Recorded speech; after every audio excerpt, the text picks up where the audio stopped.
may have heard, the series finale of Game of Thrones will air on Sunday night. And for the last 8 seasons, the setting for the North has been Northern Ireland, a country the size of Connecticut. For locals, the end of Game of Thrones brings bittersweet feelings of both gratitude and good riddance. LA Times entertainment reporter Meredith Blake is joining us now to talk about her journey to the land of the Starks. I'm so jealous, Meredith. Well, it was a lot of fun, I can't lie. Well, so they have shot Game of Thrones all over the world, from Iceland to Croatia, but so much of it was set in Ireland. Tell us about some of the locations they used and what they represented in the show. Sure. Well, outside of the studio, they filmed at a number of places. You know, Northern Ireland has a lot of beautiful scenery.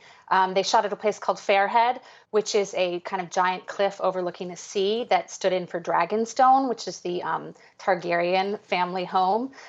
They shot Winterfell. The first season of Winterfell was a place called Castle Ward, which is an old castle in County Down, not too far from Belfast, and a place called Ballantoy Harbour. Stood in for the Iron Islands in a couple of episodes. And also there's a place called the Dark Hedges, which has become a very popular location, even though it was only in one episode of the series, as the King's Road, which is the kind of road leading out of King's Landing. I had no idea that the scenery in Northern Ireland was so magical. I mean, the stones and the rocks and the boulders that can be so imposing, and then the green, which is always so lush, it makes you want to cry. How did the locals feel about opening their country up to this, what is now the most famous, probably, television series ever? I think in general they're very excited about it. They're very, very proud of it.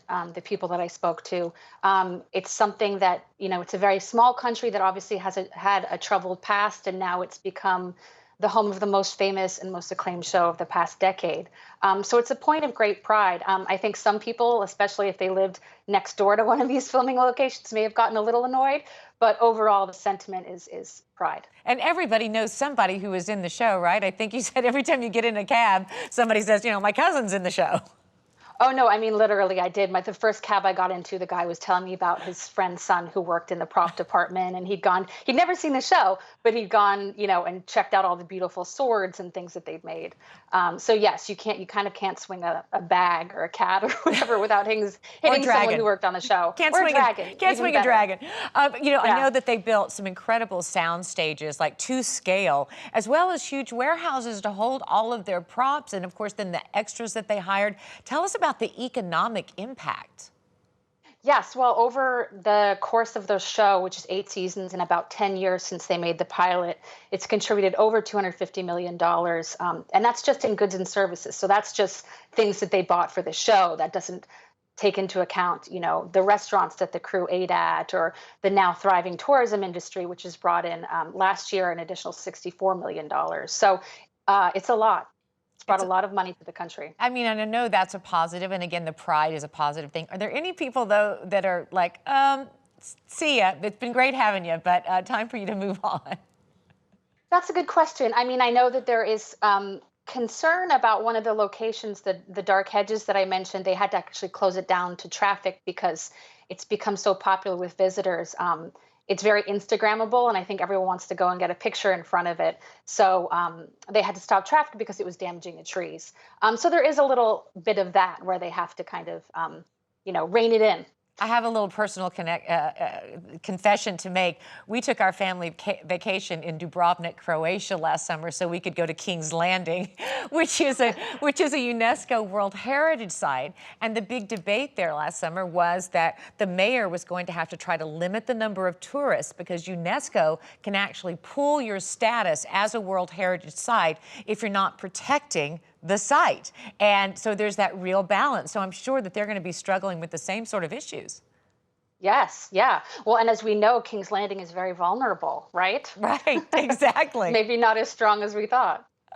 So this going forward in the future, since they now have those sound stages and those warehouses, and I'm guessing that they have more trained technical people than they ever had before, will Northern Ireland become a film destination? Are they looking to make that part of their economic base?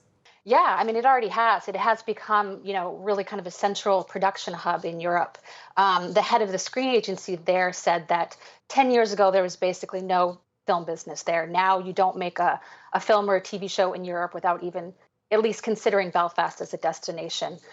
There's a lot of other things that are made there now. Whether or not they'll have something ever again the size of Game of Thrones is a question.